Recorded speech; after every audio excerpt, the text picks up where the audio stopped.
Primeiro jornalista do segmento de jornalismo policial a tratar de forma completa foi você. E eu faço questão de enaltecer isso porque, disparado, você é o melhor repórter do jornalismo policial.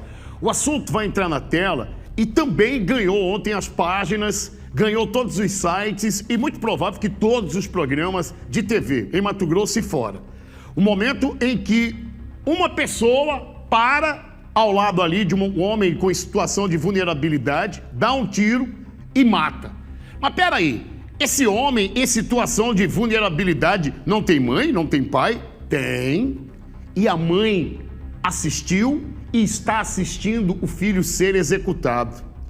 A mesma imagem que a senhora está vendo, a mãe deste rapaz e a família assistiram.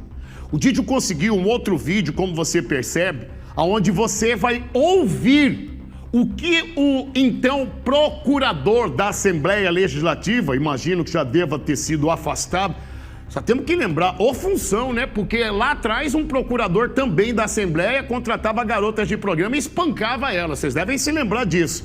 Aí agora, um também procurador da Assembleia entendeu que tinha o direito de tirar a vida de um homem em situação de vulnerabilidade. Mas, repito, o Didio descobriu a família desse homem. E nessa matéria, vocês vão ouvir a tristeza de uma mãe que, além de enterrar um filho, está assistindo pelo Zap, pelas TVs, o momento em que o filho é executado. Daqui pra frente, coloca o Didio na tela, com ele é quem produziu esse material. Pode explicar, Cracasso?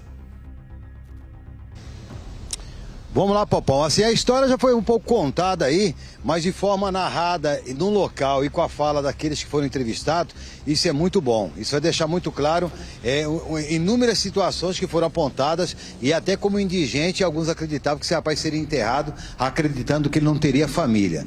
Tem família bem-sucedida, que são filhos, são homens de Deus, mulheres de Deus, que pertencem a uma religião que é evangélica na região de Várzea Grande. O que eu quero mostrar é aquele que foi identificado como condutor do carro. Vamos no procurador?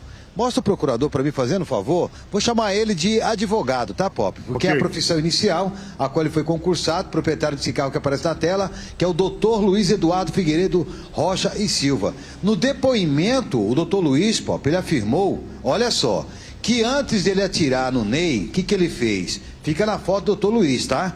O doutor Luiz, ele estaria com os filhos, as crianças dele dentro do carro, com a esposa dele dentro do carro, passaram na base Boa Esperança, ali da UFMT, e informaram para a polícia, polícia, seguinte, tem um homem aí que está jogando pedra no meu carro, tem um homem que está jogando pedra no meu carro. Ele afirma no depoimento dele, e ele fala que a polícia não fez nada. Por isso ele foi para a casa dele, deixou as crianças, mais a esposa lá, retornou novamente ali para onde aconteceu o fato, acompanhou o rapaz de longe e o disparo foi efetuado, mas não foi a intenção de matar, assim ele afirma. Como a gente aqui tem um bom relacionamento com todos aqueles que fazem parte da Gloriosa, fizemos o contato, ele passou lá na base, então deixa eu falar com o comandante.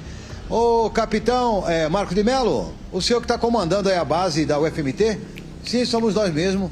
É porque o rapaz, o doutor lá, o procurador, ele fala que passou na base, pediu apoio para a polícia e a polícia não fez nada.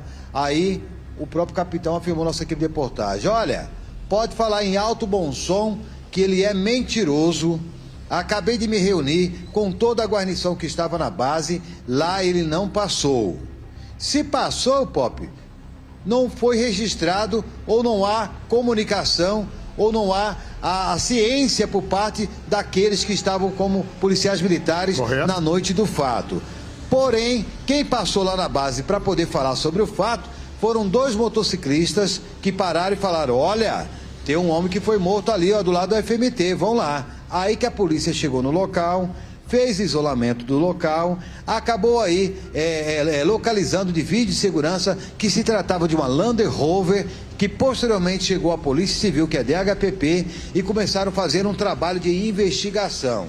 Após a matéria passar no programa do Pop, o vídeo acabar sendo viralizado no programa do Pop, conseguimos, com a tecnologia avançada que existe no Grupo TV Cidade Verde, de melhorar as condições de vídeo e melhorar as condições de áudio do ambiente. Você vê que o procurador ele para do lado daquele que seria o alvo da situação e fala uma frase pequena. Se puder colocar a frase, olha só o que ele fala. Você está abusado, né? E efetua disparos. Eu, no meu entendimento, eu acredito que haveria mais pessoas no carro, mas a Polícia Civil acredita que não haveria mais ninguém, apenas ele. Mas o fato principal é a morte registrada, é a execução registrada, que durante toda a informação que foi passada no programa do Pop, a família do Ney fez um contato. Ela falou assim: programa do Pop, muito dói aquilo que é falado, ou aquilo que é explicado, ou que vem sendo noticiado. Nós queremos falar, nós queremos contar a nossa versão e falar sobre o Ney, se possível for. Em função disso, 4 horas da madrugada, imediato a equipe do Pop já se preparou. Às 4h30 da madrugada já estava na casa dessa mãe, e a dona Iracema, juntamente com o David e o Davi, que é o irmão dele, irão falar nessa reportagem, onde gostaríamos que todo prestasse atenção nas narrativas e nessa história do Ney, quem seria ele, aonde ele morava e o que vem acontecendo com ele desde os 4 anos de idade, Popão. Dona Iracema, quero me dirigir à senhora com muito respeito. Primeiro, eu quero me desculpar por nós da TV Cidade Verde rodarmos um momento em que o vosso filho é executado numa atitude covarde. Se aquele que executou tem conhecimento jurídico, é advogado, é mais um motivo para ele saber que cometeu um crime. Qualquer que fosse o acontecimento que a vítima teria feito, ele, como advogado, conhece melhor que eu e você, Didio, as leis desse país. Eu não me lembro de nela ter pena de morte para advogado ou para procurador da Assembleia decidir quem pode ser executado e quem não pode. Na matéria, eu gostaria, Iago, do momento, perdão, dona Iracema, nós só estamos mostrando para que seja feita justiça. Justiça. É sabido que o então procurador da Assembleia se entregou na delegacia, mas o vosso filho foi entregue num cemitério, o corpo. E não há mãe nesse mundo e pai nesse mundo que vai dormir tranquilo, sossegado, tendo o entendimento que a vida do teu filho, a vida da tua filha, não foi interrompido por uma doença, por um atropelamento de alguém sem querer, por um homem estudado, esclarecido, com dinheiro e com baita cargo como procurador de uma casa de leis estadual. Ontem ainda nós falávamos que o procurador já está sendo auxiliado juridicamente e aí o advogado de defesa nada tem a ver com as atitudes. Ele estudou para isso. E ainda que haja uma coincidência do advogado de defesa ser alguém muito querido que presta serviço por esse programa, Dr. Rodrigo Pouso, um dos melhores advogados criminalistas. Mas com todo respeito ao meu amigo Dr. Rodrigo, filho de Dona Ana, é o papel dele defender o cliente. Ele estudou muito para isso. Ele que exercite toda a habilidade que tem. Eu quero ver como é que vai convencer de que ali quem atirou e matou fez por um impulso e que nunca fez nada de errado. Nunca tinha feito. Porque fez. Tirou a vida de um filho e está tirando a vida de uma mãe. Porque, meu irmão, a mãe que enterra um filho, ela morre um bocadinho todo santo dia. Play neles.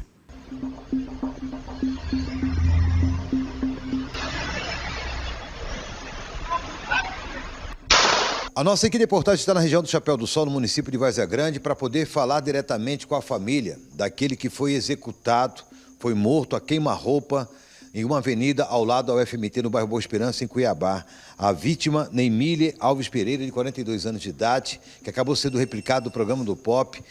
Tamanha covardia após ser chamado na porta de um carro e ali um disparo foi efetuado. Com a execução, a polícia estaria investigando quem seria o atirador. Apenas câmeras de segurança que demonstravam que um carro de luxo, que foi identificado como uma Land Rover, seria da propriedade ou seria daquele que é proprietário que supostamente teria atirado contra o Ney.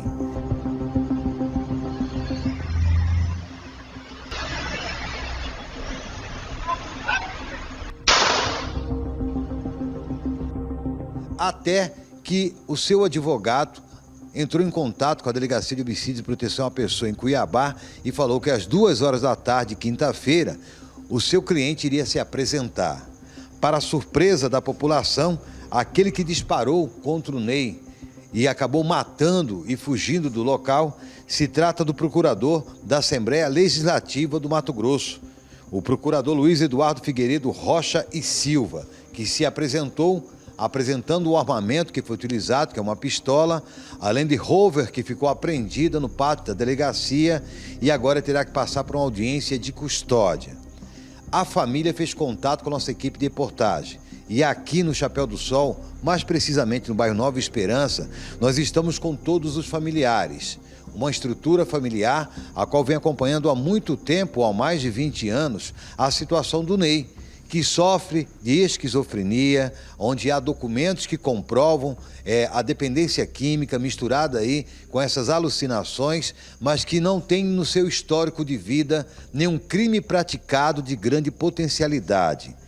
Nosso lado está aqui a dona Iracema Alves Ferreira da Silva, que é a mãe do Ney. Esse moço que está aqui de terno é o irmão dele, David Wilson, que é o irmão, além do padrasto, as irmãs, as sobrinhas, a família e mais pessoas que estão chegando. Eles estão aguardando a liberação e todo o procedimento para que seja feito aí o funeral desse jovem, desse homem que foi morto de forma covarde e das explicações que foram dadas através da imprensa que divulgou a fala do advogado e até mesmo justificativa em cima do injustificável. Dona Iracema, a partir do momento que a senhora acabou sabendo que o filho da senhora foi executado, que ele não se trata de uma legítima defesa, de alguém que estava sob perigo, mas que seu filho foi atraído para a morte, como a senhora viu e o que a senhora conseguiu entender naquele momento? Naquele momento eu tomei um susto de saber que meu filho tinha sido morto por uma pessoa que eu pensei que era em favor do povo, mas não. Foi o matador do meu filho. É um momento pesado para a mãe, porque assim, ela está lidando assim com uma mistura de sentimento. Perdeu o filho, indignada com a injustiça ou aquilo que foi praticado, que precisa ser esclarecido. Mas eu vou falar com o David, que é o irmão dele, que sempre acompanhou passo a passo de algumas internações e do estado clínico dele. David, é complicado, porque o seu irmão, por mais que ele era considerado como um morador de rua, ele tem uma família e tem uma estrutura. Sim, a gente sempre esteve procurando tratamento para ele. É evidente que às vezes as coisas fugiam do controle, ele entrava em surto. Por algumas vezes a gente precisou interná-lo compulsoriamente. Passamos muitas situações de adversidade com ele. Mas nada justifica a forma cruel como esse cidadão tirou a vida do meu irmão. Agora, olhando as fotos do passado, só para a gente poder trazer aqui a estrutura que o Ney tinha como família em Várzea Grande, a gente percebe que ele seria uma pessoa dentro da normalidade. O que fez e como começou a demonstrar que ele teria esquizofrenia e até mesmo o contato dele com os entorpecentes? Meu irmão, desde criança, né? Ele tinha 4 anos de idade e já foi diagnosticado com esse problema, desse distúrbio. Aí foi sendo tratado na medida do possível, né? Ele foi para São Paulo, fez tratamento lá no Barraus, ele fez tratamento em Goiânia, nós procuramos diversas clínicas. Eu perdi as contas de quantas vezes eu internei ele em clínicas de recuperação. Quantas vezes eu levei ele para Adalto Botelho, CIAPS, quantas vezes eu levei ele para tratamento, foram muitas as ocasiões. Então, nós fizemos o possível para tentar fazer que ele viesse a ter esse quadro revertido. Agora, na mídia foi divulgado o defensor do procurador da Assembleia Legislativa, Luiz Eduardo Figueiredo Rocha e Silva, que ele não teve intenção de matar o seu irmão, que ele não se preparou para matar o seu irmão, que seu irmão estaria jogando pedras no carro dele. Coisa no posto de combustível, o que aconteceu ali? Lá no posto de combustível, essa pessoa que estava aí quebrando vários carros, quebrou o carro, jogou pedra quebrou um outro carro e esse fato aconteceu ali. Ontem mesmo? Antes do crime? Ontem mesmo. E ele foi em casa, pegou a arma e foi lá. Não, ele anda armado? Não foi em casa pegar arma. Ele tem porte de arma legal. A arma já foi entregue para a autoridade policial. O carro foi entregue também. Tá todo. Ele não tem intenção nenhuma de burlar a norma e buscar aí a impunidade. Então, só uma dúvida. O senhor mencionou que o Miller avançou, né? Sim, só as imagens mostram. Não sou eu que estou falando. Se você pegar o contexto da imagem e ampliar, você vê que essa pessoa abaixa e vem para cima. E aí aonde pegou o tiro foi dessa.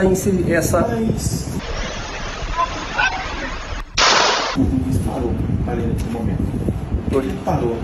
Qual a intenção dele ao parar? Foi ali ele explicou que ele estava voltando e se deparou com essa pessoa que tinha indiretamente lá quebrado o carro, faz hora na sociedade.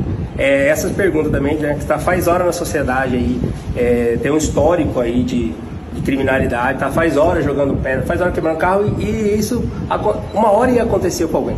Agora, ele quis? Ele não quis. Ele não quis, não tem. Se ele quisesse no primeiro momento, no caminho, ele não premeditou. Não premeditou, não é premeditado, não tem execução. A autoridade policial vai falar amanhã na coletiva, ele vai falar para os senhores que entendeu, depois de todo o contexto contado, que não foi execução. Como o senhor avalia essa situação?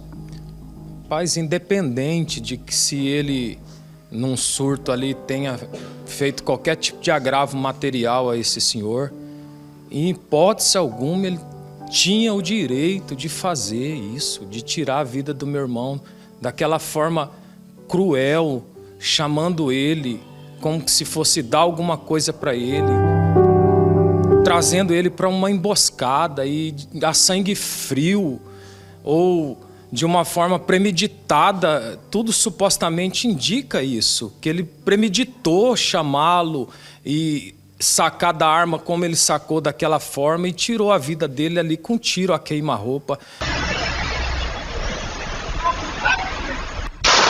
Isso é inaceitável. Como que o ser humano chegou a essa situação?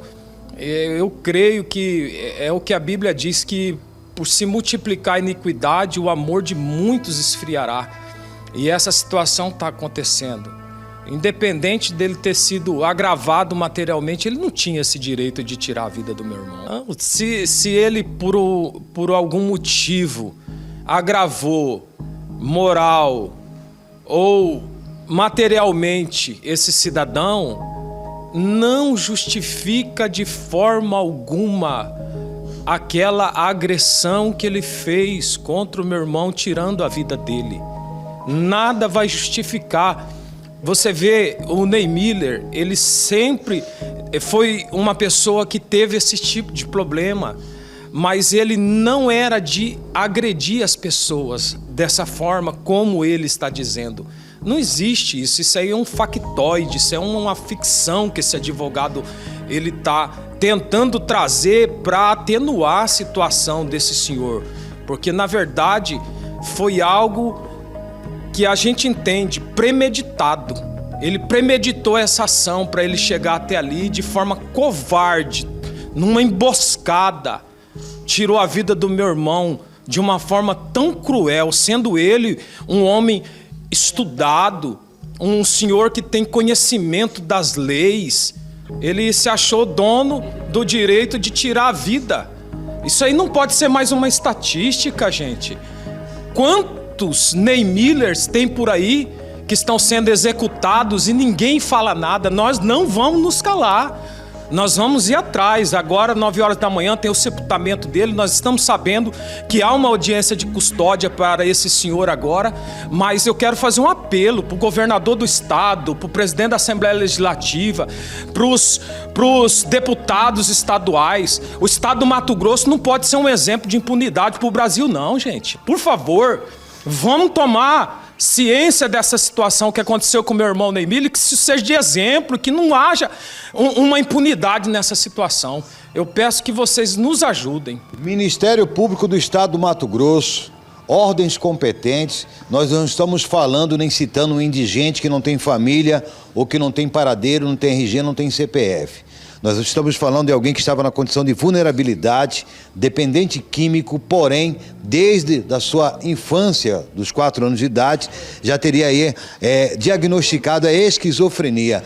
Dona Iracema, eu sei que é pesado para a senhora a gente ficar falando e querendo provocar ou buscar mais informações ou até mesmo a comoção pública diante desse tiro a queima-roupa que deixou a população do Mato Grosso, de Cuiabá, indignada. Se a senhora tivesse a oportunidade de ficar cara a cara com o procurador Luiz Eduardo Figueiredo Rocha e Silva, que também é pai de família, é alguém que tem um cargo de confiança concursado na Assembleia Legislativa e que se trata de um procurador que compreende as leis. O que a senhora falaria olho a olho para ele? Que o meu filho não era bandido, ele apenas era um doente mental. Ele não tinha o direito de tirar a vida do meu filho como ele tirou. Meu coração está partido. Ele matou meu filho, mas ele matou metade da minha vida também. A nossa equipe de reportagem, como já é dentro de um jornalismo parcial, estaremos acompanhando essa família até o fim. Se houver necessidade de algum auxílio jurídico, essa família vai ter. Se houver aí a necessidade de trazer mais comoção para a sociedade e que possa apoiar a situação dessa família e que esse caso não fique impune por se tratar de um procurador, nós esperamos aí, no mínimo, o afastamento do procurador, no mínimo, a intervenção dos órgãos competentes, que aquela denúncia que vai chegar para o Ministério Público, ou o próprio juiz ou magistrado que irá apreciar a situação do flagrante que aconteceu através da DHPP, onde gostaríamos de parabenizar Dr. Caio Albuquerque, titular, que manteve-se firme e seguro na prisão em flagrante do procurador da Assembleia Legislativa. Parabenizar aos agentes investigativos que fizeram o levantamento técnico e conseguiram chegar no modelo do carro, e quando o procurador ele percebeu que o cerco estava se fechando, ele se apresentou com o seu advogado. Porém, vamos aguardar a audiência de custódia. Algo que vai chamar a atenção e que vai trazer estranheza para a população é se esse homem responder em liberdade ou se na audiência de custódia não haver uma manutenção ou a manutenção para manter a prisão dele ou convertida para a preventiva. Porque se fosse com José, aconteceria isso. Se fosse com Manuel, aconteceria isso. Se fosse com Silvio, aconteceria isso. Mas se trata de um procurador da Assembleia Legislativa. Esperamos, a partir de agora, que a sua função, o seu cargo público, ou até mesmo o seu estado social ou poder aquisitivo, não possa interferir nas decisões, porque a lei que bate no Chico tem que ser aquela mesma que bate no Francisco. Com a imagem de Heron Viegas, apoio técnico de JD, Giovanni Júnior. Aconteceu. Está na tela. Dona Iracema, primeiro desculpa. Primeiro me perdoe de mostrar o vosso filho sendo executado num programa de televisão. Me perdoe. Eu também tenho mãe, de mais de 80 anos de idade. E, infelizmente, assim como a senhora, minha mãe também enterrou um filho.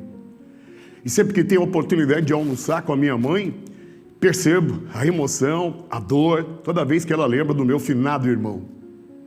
Então, Dona Iracema, o primeiro posicionamento meu é me desculpar com a senhora. Nós só temos essa maneira de chamar a atenção das autoridades. Não precisem repetir mais o momento em que o filho da Dona Iracema é executado. Não precise. Eu estou pedindo, Iago. Já é o suficiente para essa mãe aí que está conhecendo a pior dor da vida.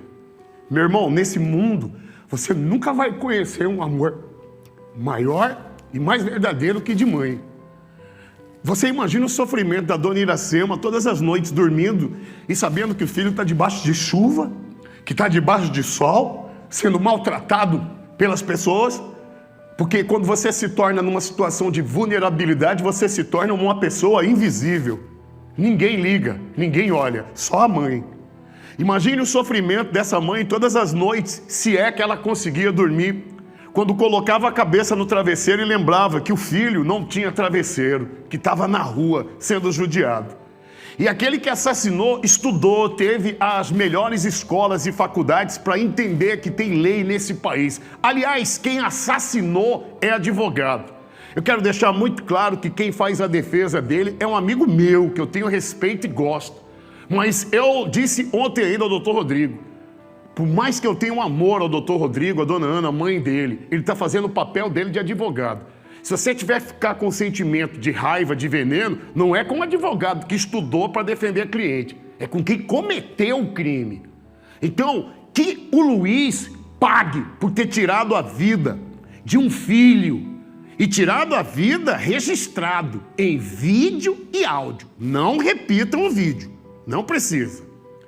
Me perdoe, dona Iracema, esse mesmo Deus ao qual a senhora é temente, eu e a minha família também, que fortaleça a senhora dia após dia. Fácil não é, mas não é mesmo.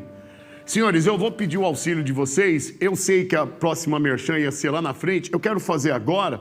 E se vocês forem colocar a matéria aqui, Iago, para eu ouvir áudios, eu estou pedindo, não coloque o momento em que o menino, o filho da dona Iracema, é executado pelo, então, procurador da Assembleia. E essa função, já teve aqui no nosso jornal policial, essa mesma função. Um outro homem que ocupava essa função de procurador, ele contratava garotas de programa e espancava. Vocês lembram disso? Nós mostramos aí. Aí, então, aquele procurador foi afastado. Aí agora, nas páginas policiais, é a vez de um advogado, Luiz Eduardo Figueiredo Rocha e Silva, bastante estudado, bastante esclarecido. Eu quero ouvir as mensagens que estão chegando em apoio a essa mãe, a essa família, porque seja procurador da Assembleia, seja o que for, não sendo Deus, ele não tem o direito de dizer quem vive e quem morre, irmão. Na moral, não tem. Melhor que a minha fala é a fala da audiência. Por favor, Varão. E aí, meu amigo Pop, o que você acha que vai acontecer?